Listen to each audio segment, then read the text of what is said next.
विद्यार्थियों, आज का हमारा अष्टमा पाठ है विचित्रः साक्षी यानी अनोखा गवाह। अयम पाठ यह पाठ मन ओम प्रकाश ठाकुर विरचित कथायाः ओम प्रकाश ठाकुर द्वारा रचित कथा का संपादितः अंश अस्ति। संपादित अंश है यह कथा बंग साहित्यकार बंकिम चंद्र चटर्जी द्वारा न्यायाधीश रूपेण प्रदत्त निर्णयोपरि आधारिता अस्ति। यह कथा बंगाल साहित्यकार बंकिम चंद्र चटर्जी द्वारा न्यायाधीश के रूप में दिए गए निर्णय के ऊपर आधारित है। न्याय करता रहा सत्य असत्य निर्णयार्थम। सत्य न्याय करने वाले सत्य और असत्य निर्णय हेतु यदा तदा कभी कभी तादृशानाम युक्तिनाम प्रयोगम कुर्वन्ति, वैसी युक्तियों का प्रयोग करते हैं या भी जिससे प्रमाणम बिना अपि साक्ष्य के बिना भी न्याय स्यात् न्याय हो सके। अस्याम कथायाम अपि इस कथा में भी न्यायाधीशेन न्यायाधीश के द्वारा तथैव मार्गः वैसा ही मार्ग आचरितः अपनाया गया है। अब हम पाठ शुरू करते हैं। ये हमारा पाठ का सार था।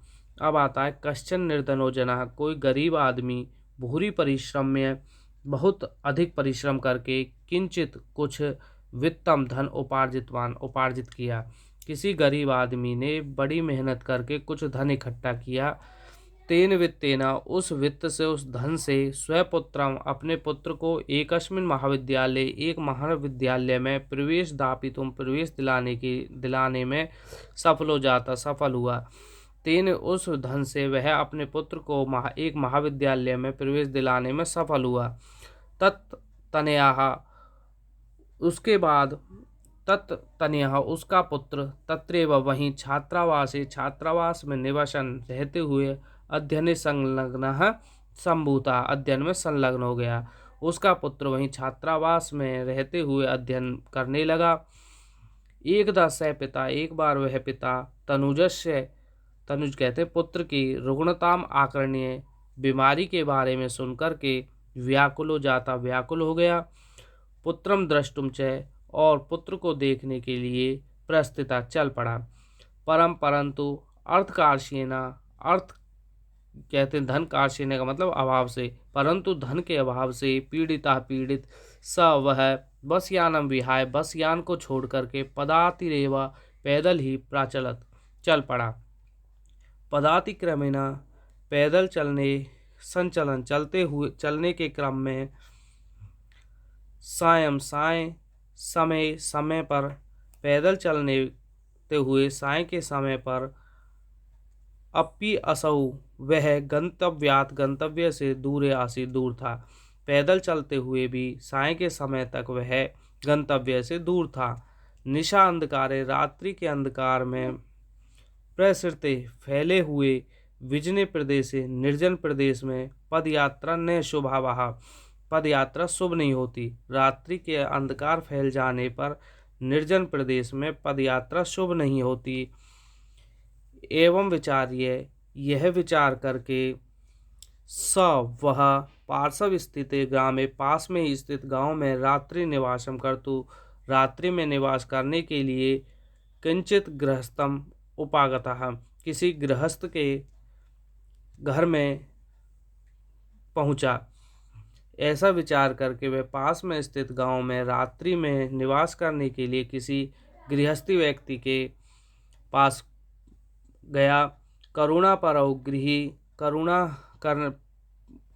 वाला गृहस्थी तस्मय, उसके लिए आश्रम प्रायच्छत आश्रय दिया। करुणा करने वाला उस गृहस्थी ने उसको आश्रय दिया। विचित्रा देवगति, परंतु देव की जो गति है, जो भाग्य की जो गति है, वो बड़ी ही अनोखी है। तस्यामेव रात्रौ तस्मिन् गृहे कश्चन चोरः गृहाभ्यंतरं प्रविष्टः। तस्यामेव रात्रौ, उसी रात्रि में, तस्मिन् गृहे उस घर में, कश्चन चोरः कोई चोर, गृहाभ्यंतरे प्रविष्टः घर में प्रवेश कर गया। तत्र वहाँ निहिताम एकाम मंजूषाम आदा पलायितः, वहाँ रखी हुई एक मंजूषा को आदाय लेकर के पलायिता भाग गया। चोरस्य पाद ध्वनिना, चोर के पैरों की ध्वनि से प्रबुद्धो जगा हुआ अतिथि चोर की शंका से तम अनुधावत उसके पीछे दौड़ा। अग्रहणाच और पकड़ लिया। चोर के पैरों की ध्वनि से जगे हुए अतिथि ने चोर की शंका से उसके पीछे दौड़ा और उसे पकड़ लिया। परंतु विचित्रम अघटत, परंतु विचित्र घटना घटी, अनोखी घटना घटी। चोरा एव चोर ही उच्च ही जोर से क्रोशितुम आरब्ध, चिल्लाना शुरू किया। चोरो अयम, यह चोर है, यह चोर है। इति, इस प्रकार। तस्य तार स्वरेण, उसकी जोर से चिल्लाने की आवाज से प्रबुद्ध जगे हुए ग्रामवासिनः, गांव के लोगों ने स्वहग्रात, अपने घर से निष्क्रम में निकल करके तत्र आगच्छन्, वहां आ गए। उसकी जोर से चिल्लाने की आवाज से जग करके गांववासी उस घर से, अपने घर से निकल करके बाहर वहां आ गए। वराकम अतिथि मेवा, बेचारे अतिथि को ही चोरम मत्वा, चोर मान करके भर्त्सयन्, उस पर चिल्लाने लगे। यद्यपि फिर भी ग्रामस्य आरक्षी एवं चोरा आसीत, यद्यपि गांव का आरक्षी कहते हैं रक्षा करने वाला ही चोर आसीत था। तत्क्षण में उसी क्षण रक्षा पुरुषा तम अतिथिम चोरो अयम इति प्रख्याप्य कारागृहम प्राक्षिपत, उसी समय रक्षा करने वाले पुरुष तम अतिथिम, उस तो अतिथि को चोर अयम, यह चोर है, इति प्रख्याप्य, यह प्रख्याप्य करके, यह उसको सिद्ध करके कारागृह में प्राक्षिपत डाल दिया। अग्रिमे दिने, अगले दिन से आरक्षी, वह रक्षा करने वाला चोराभियोगे, चोरी के आरोप में तम, उसको न्यायालय नीतवान ले गया। अगले दिन वह आरक्षी, वह रक्षा करने वाला सिपाही चोराभियोगे, चोरी के अभियोग में उसको न्यायालय ले गया। न्यायाधीश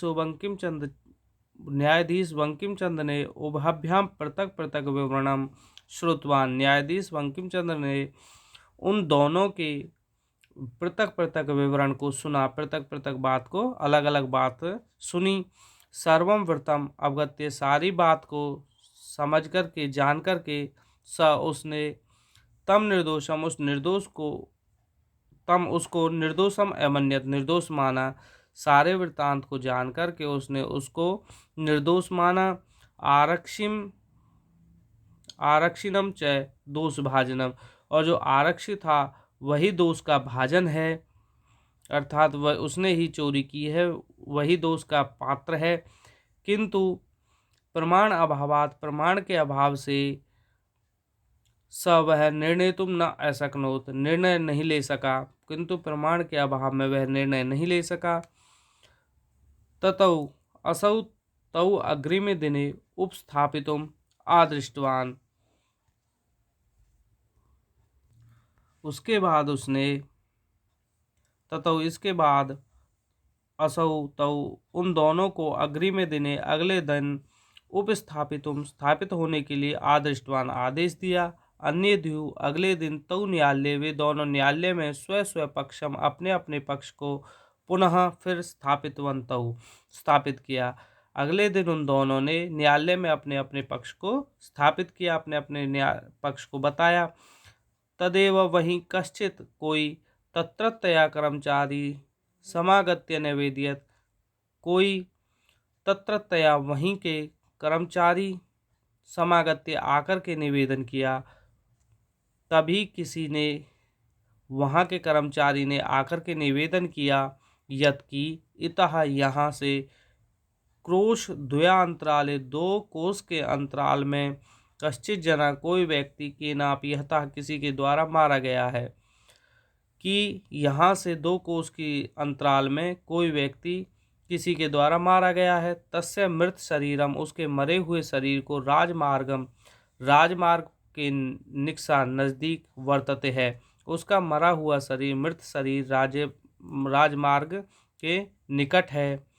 आदिश्यताम किम करणीयम इति, आदेश दीजिए, किम करणीयम, क्या करना चाहिए, इति, न्यायाधीश आरक्षिणम अभियुक्तम च तम शवम न्यायालय आनेतुम, कहते हैं न्यायाधीश ने आरक्षिणम अभियुक्तम च, आरक्षिण और अभियुक्त दोनों को शवम न्यायालय शव को न्यायालय में लाने का आदेश दिया। न्यायाधीश ने उस सिपाही को और उस अभियुक्त को दोनों को उस शव को न्यायालय में लाने का आदेश दिया।